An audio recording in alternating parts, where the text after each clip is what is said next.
This is the morning brief from the Economic Times. Earlier this week, the world of sports threw up some pretty big numbers. Liverpool thrashed Manchester United 5-0. Afghanistan beat Scotland at the T20 Cricket World Cup by 130 runs. And what we are most interested in, two new teams for the Indian Premier League were auctioned for a total of rupees 12,715 crore. The Indian Premier League is getting bigger from next year. Two new teams will be seen, Ahmedabad and Lucknow. Both the cities will have an IPL team next season onwards. IPL will now be a 10-team competition, and the numbers that the new owners have shelled out for the two new franchises are mind-boggling. Calcutta-based businessman Sanjeev Goenka owned RPSG Group, bought the Lucknow team for rupees 7,090 crore, which is a really big valuation for an IPL team. And US-based private equity giant CVC Capital bought the Ahmedabad franchise for rupees 5,625 crore. That's two teams sold at more than 4 times the combined value of all the 8 teams originally sold in the first edition of the IPL in 2008.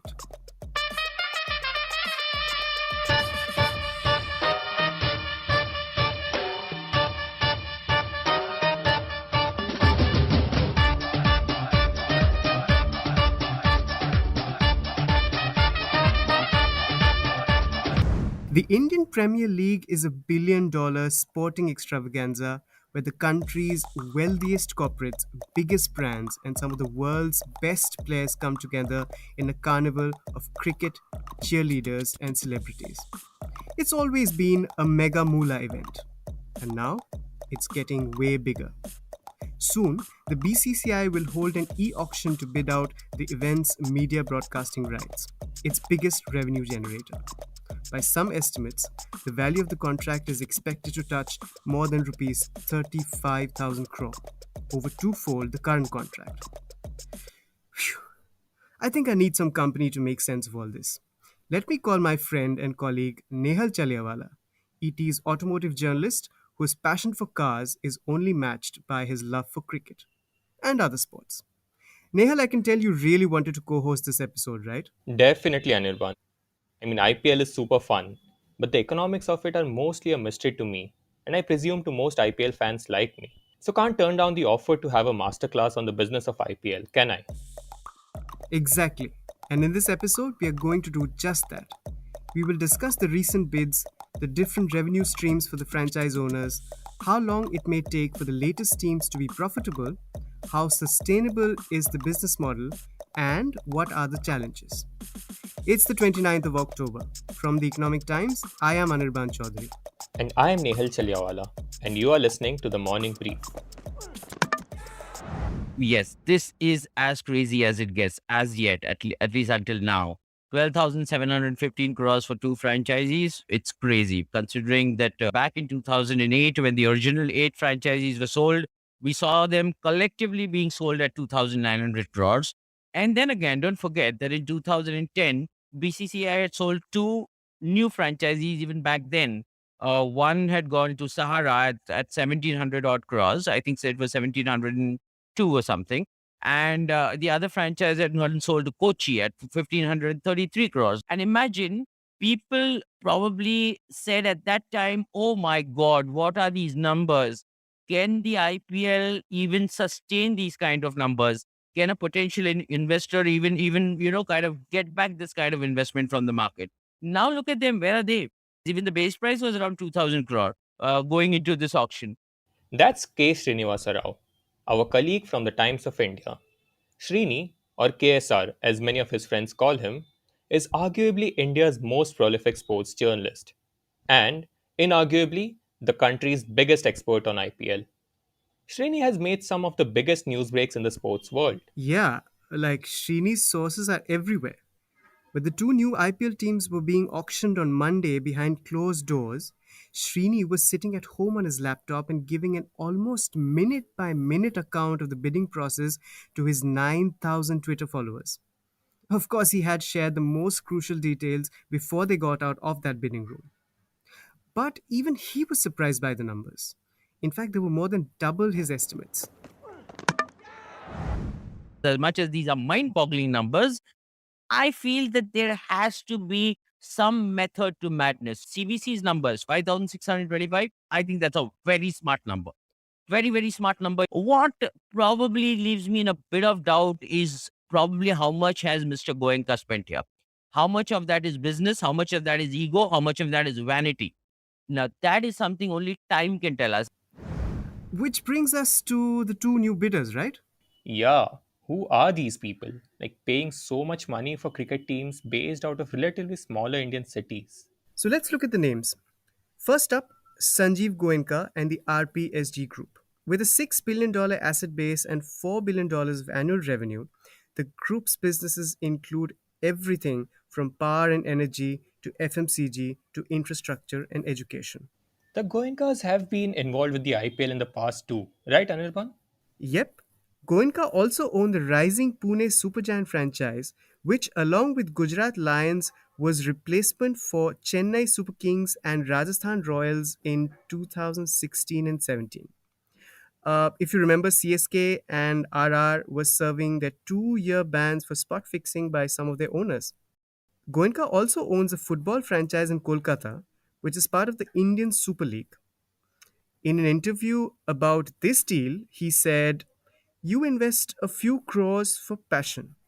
Wow, that's a lot of passion. Yeah, but this is not just a few crores, right? It's larger than all his past sports investments. Does cutting such a big check sound like good business? When you look at a family owned business coming into this space, then there is a lot of other masala that comes into it. So it is like the Indian thali, where, the basic ingredient in your thali is not enough. You will have a little bit of pickle, you'll have a little bit of papad, you'll have a little bit of salad, you'll have a little bit of dahi, everything going into the Indian thali. And that is basically the Indian businessman's mindset. He wants a little bit of everything and a little bit of vanity and a little bit of ego, a little bit of something to show the family to, a little bit of something to show his friends to, a little bit of business to do, a little bit of cricket to enjoy. A lot of things go through his mind. Maybe there was this largesse that allowed Mr. Goenka to actually probably cut a larger check than we think that he should have. I think that makes sense. Well, IPL teams have always been individually owned by the who's who of India, be it Mukesh Ambani, Vijay Mallya, Shah Rukh Khan, or Kalanidhi Maran. And what about the second bidder, CVC Capital? That's a break in the tradition, right? Rather than individuals, a global private equity fund is buying an IPL team. Does it have any experience running a sports team? Plenty actually, Nehal. Recently, CVC invested $3.2 billion in La Liga in return for a 10% stake in a new company comprising all of the league's businesses, subsidiaries, and joint ventures. Mind you, that bid is 4 times its bid for the IPL team. It also invested $509 million for a 14.3% stake in the Six Nations, an annual men's rugby tournament in Europe. And it also owned the Formula One group between 2006 and 2017. Now, where is CVC coming from? CVC is a global player in sports. Now, what did they do in 2006, which I think one of the finest deals that has ever been cut in any sport anywhere across the world is in 2006. They decided to invest $2 billion in Formula One. We are talking about 2006, mind you. Okay, this is 15 years ago. We're talking about $2 billion. So 15 years of inflation, you need to add up to that. At that point in time, they decided to infuse $2 billion into what kind of an ecosystem? An ecosystem that was run by egos. Formula One drivers, Mercedes versus Renault versus Ferrari. I mean, they entered into an uncertain space like that, stayed there for 11 years. And in 2017, when they were exiting, they walked out with a 450% premium profit. That's interesting and also encouraging to know that IPL business model attracts such a seasoned global investor. I mean, the numbers are entering into the global big leagues. At almost $1 billion for the two new teams, it gets comparable to the National Football League in the US, right? Where the average franchise value is about $3 billion. And it's also comparable to the English Premier League, where the average franchise value is about $1.3 billion. So, what are the economics of IPL like, Anirban? For that, let me turn to this brilliant thread posted by Srini a few days back explaining the revenue streams. So bear with me here. There are broadly two revenue streams, central and local. The biggest chunk comes from the sale of broadcast rights, which is a 5-year contract. That goes to the central pool. Right. Also adding to the central pool are the title rights and the sponsorship rights. BCCI takes half the revenue from the central pool, while the other half is equally divided by the franchise owners. The other much smaller revenue pool is local revenue. What comes into this, you ask? Ticket sales, which are currently zero due to the pandemic, but they do add up in normal years. And then there's jersey sponsorship too. I will let Srini explain the rest. And I put out some basic numbers in terms of, in 2017, when Star went and bought the IPL rights for 16,347 crores, Vivo got and bought the title rights for 2,200 crores, and around 4 or 5 OPs came on board, official partners came on board at 40, 45 crores each. The total pool that was built, the revenue pool, central revenue pool that was built was around 19,500 crores. How does the revenue get distributed? It gets distributed at a 50-50 ratio between the BCCI and the 8 franchisees, which means around 9,500 odd crore, 9,750 crores to be specific. The central revenue share, which is coming to the 8 franchisees, you break it down for 5 years, it is around 1,220 crores for 5 years, which is around 245 crores per year per franchise. That is what each franchise is earning from the central revenue pool today. Today, where Star is paying 16,347 crores for the existing media rights cycle, which will end next year. And here the stakes really go up. Srini tells me he estimates for the next round of broadcasting right bids to touch rupees 35,000 crore. So using the same 50-50 distribution math, rupees 17,500 crore comes to 10 teams, which is rupees 1750 crore for each franchise for 5 years, or rupees 350 crore per franchise per year. Add to that local revenue, and you have each franchise earning rupees 500 crore each year. But what are the costs like? Fairly simple actually. One chunk of the cost is the bid price that the teams have to pay to BCCI in equal installments over 10 years. That expense is zero from the 11th year and margins improve significantly from there. Now, the 8 existing teams have made this payment, but the new teams will have to start making this payment from the next year. The other big expense is, of course, the players' salaries and the team logistics. Here's Mr. Goenka. He is explaining the math of how RPSG will be paying for the new team over the next few years in an interview to CNBC TV 18. Year one, the outgo will be around 450 to 500 crores. Year two onwards, it will be somewhere between 300, actually 250 to 300 crores, depending upon what the broadcast revenues are for BCCI. So from year 2 to year 6, you will be say 250 to 300 crores, which is about 1,400 crores. Year 1, 500 crores. Year 2 to year 6, 300 odd crores, 250, 300 thereabouts. So you're looking at a total of about 900 crores. Year 7 onwards, I expect that to go down to roughly 100 crores a year. So year 7, 8, 9, 10, you're looking at 100, 100, 100. So you're looking at roughly a total outgo of about 2,000, 2,200, that ballpark to the BCCI in terms of net franchise fees. Franchise fees net of what you get from the BCCI. So that's, in my mind, the acquisition cost of an IPL team. Interesting. So, when does a franchise start making money? In other words, when does it break even? The first couple of years, it was difficult to get sponsors, and therefore, most of the teams were actually losing money for the first maybe 6, 7, 8 years. That is Mohit Burman, promoter of FMCG giant Dabur, better known to IPL fans as the co owner of the Punjab Kings team. Well, it took us 7 years to really break even. If you notice, a large proportion of the cost is actually player costs. And therefore, if you save sometimes on the player cost, then that makes the difference between break even, um, which was the situation for us on the seventh year, and we broke even on the seventh year. But if you look at the big picture now, see, if you at IPL team, the major revenue comes from central revenue, which is really not in in the control of the franchises. Central revenue is basically negotiated by the BCCI for television, internet, and central sponsors, and which is then shared among the IPL teams depending on where you are, where you finish in the rankings. So a lot of the revenue is not even in your hands.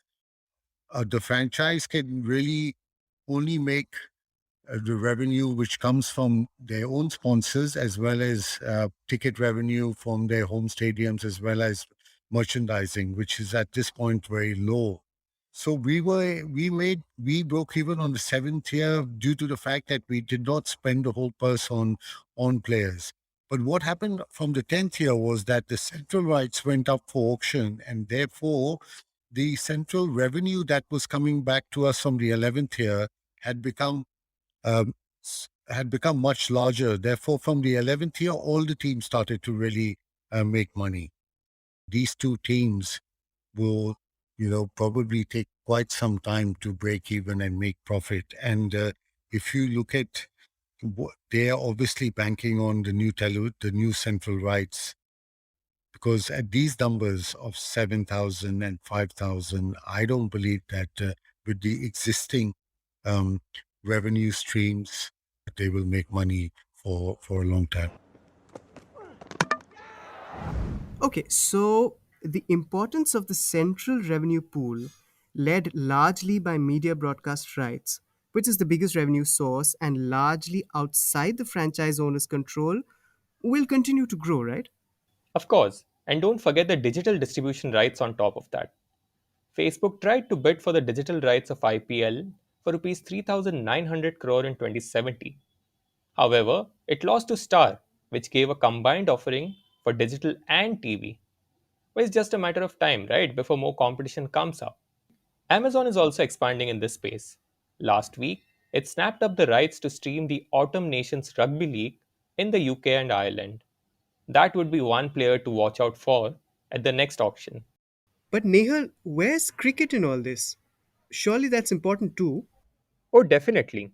There is a clear correlation between a team performing well and its valuation. For example, Chennai Super Kings, one of the most successful teams in the league, has seen its valuation and revenue progressively grow, thanks to higher ticket sales in matches, advertising, and merchandise sales. Its shares, which are publicly traded although unlisted, increased 100% in value in 2021 alone, according to brokerage Anala Capital. The brokerage pegs the franchise's total valuation at rupees 3,850 crore and says that it will only increase after its latest IPL win just 2 weeks ago and the bumper prices that the two new teams have fetched. Right. Okay, since we've moved from numbers to actual cricket, why don't you tell me your favorite IPL player anecdote, Nehal? Oh, so my favorite anecdote has to be about my favorite player, right? Before the first IPL, there was this concept of icon players. So, this is a player from the city who would be the face of the team and they would help build a local fan base. These players would not go to auction. So, Mumbai had Sachin, Bangalore had Dravid, Delhi had Sehwag, Ganguly for Kolkata, and Yuvraj Singh for Punjab. Even Deccan Chargers had VVS Lakshman, but he didn't take the icon player tag to save the franchise some money. However, Rajasthan and Chennai didn't have an icon player. In comes MS Dhoni.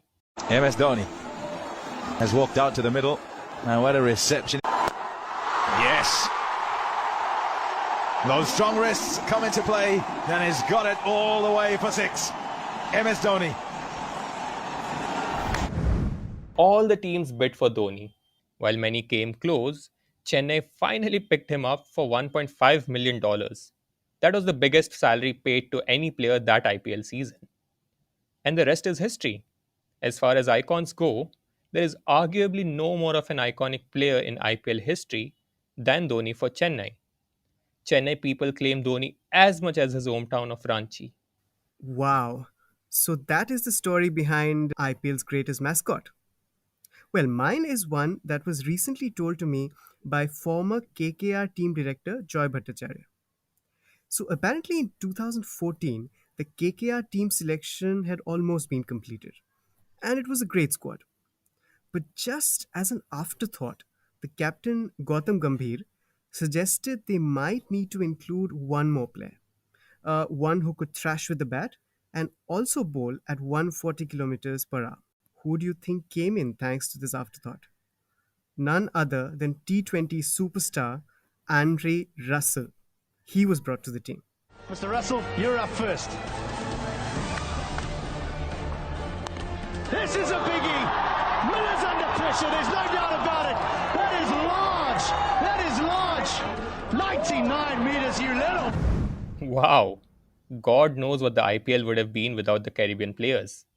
Which brings us to the fascinating aspect of player auctions.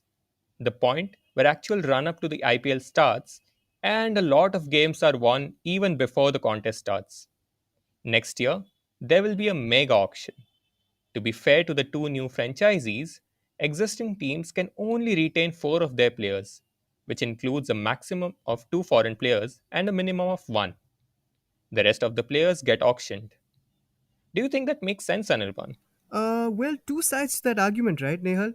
The incumbent franchise owners have no doubt spent 15 years building their teams. Each team has a set of core players that help it win matches and that fans identify the teams with. Losing these players to other franchises through the auction would hurt. But on the flip side, why shouldn't the new franchise owners get access to great players after paying such hefty amounts for the team? Right. But there's another problem too. Is the Indian talent pool itself wide enough to sustain these auctions? I mean, now there will be 10 teams, and with restrictions on how many foreign players you can bring on board, perhaps there are not enough Indian players to sustain 10 teams? Why not ask a team owner about it? What is going to happen is that there is going to be a lack of good Indian talent um, for 10 teams to try and find. Because if you look at the existing rules, we have to have at least 7 Indians play and only 4 foreigners are allowed to play per game. Therefore, even though most of the teams have scouting, and the idea of the Indian Premier League was always to provide grassroots levels and attract Indian talent, which I stand by. I think eventually, if two new teams, well, not eventually, they are coming in. When two new teams come in, they may, I think BCCI may have to allow us to play 4 foreign players because it's going to be impossible to actually find, you know, good Indian talent to accommodate 10 teams. So, what are we saying? That 10 teams is the limit for the IPL, at least in its present format? Also, remember these 10 teams are playing 74 matches in a span of just 8 weeks. Does that become too hectic for the players, team managements, and even the fans? I think 10 teams is something which should be there for 5 years at least. The biggest challenge really has been the window to fit so many games in an 8 week period is quite a daunting task, and for the players as well. Because if you look at some of the other leagues globally, you notice that they go on for quite a number of months. Therefore, to cram a whole IPL season in 2 months with 8 teams is difficult. I mean, with 10 teams, it's going to be even more difficult. So I think it may make sense to actually make it a bit longer.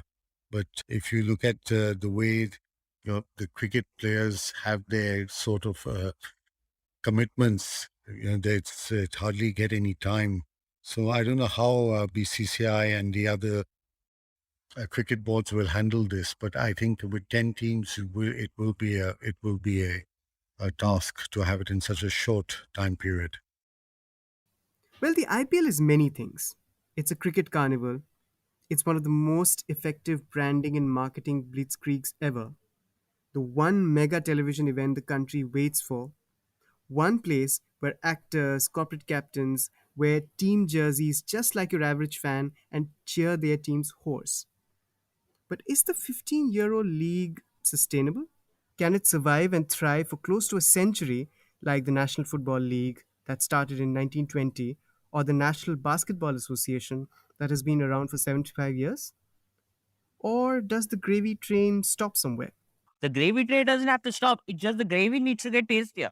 They need to keep pouring in more masala. They need to figure out ways in order to make it more innovative. I've never been to an NBA game myself, but I've heard firsthand from people, my very, very dear friends from Mumbai, who have gone and seen a Chicago Bulls versus Lakers in America. And they have come back to me telling stories about what every quarter of an NBA game is like. And then I've gone to YouTube, sought for matches, tried to see what they do differently. And it is so brilliant. The kind of involvement that so-called celebrities from other spheres of life have in an NBA game, to the tricksters, and to the magicians, and to the musicians, and to the whole lot of entertainers who come during an NBA game to entertain. There is something in it for everybody. My question to you, my friend, is what are you giving the industry in return? As I said, there are no free lunches. So top dollar investments are not just going to keep coming to you if you fail to give them something in return at the same level at which you are expecting. As long as you can maintain that balance, you are in business. And that only will answer your question going forward. How long can this business or can this circus continue? This will continue as long as all stakeholders, most importantly the BCCI, continues to contribute at an innovative pace. Mr. Burman is way more hopeful about the prospects of IPL. I think IPL does have, and it's already proven that it has long-term staying value. So I think, yes, it will be there for 75 years. We haven't even touched the surface of some of the revenue streams. As I said, merchandise. I mean, most of these large leagues have huge merchandising in India that hardly exists. And if you look at some of the other revenue streams that some of the other big leagues have, we are yet to tap those. So I think it is here to stay for the long term. One or two challenges will remain, but I think over the long term, IPL is there to stay. That's all for today, folks. I'm Nehal Chaliawala, and you have been listening to The Morning Brief. This episode was edited and coordinated by Anjali Venugopal. The production was done by Varun Kapahi and sound editing by Soundarya Jayachandran from our partner Avaz.com. The Morning Brief appears every Tuesday, Thursday, and Friday. Do write to us at themorningbrief@timesgroup.com with comments and suggestions. Tell us what you would like the next episode to be about. This is Anirban Chaudhary signing off and wishing you a terrific day and a lovely weekend ahead. Credits for all external clips used in this episode have been mentioned in the description.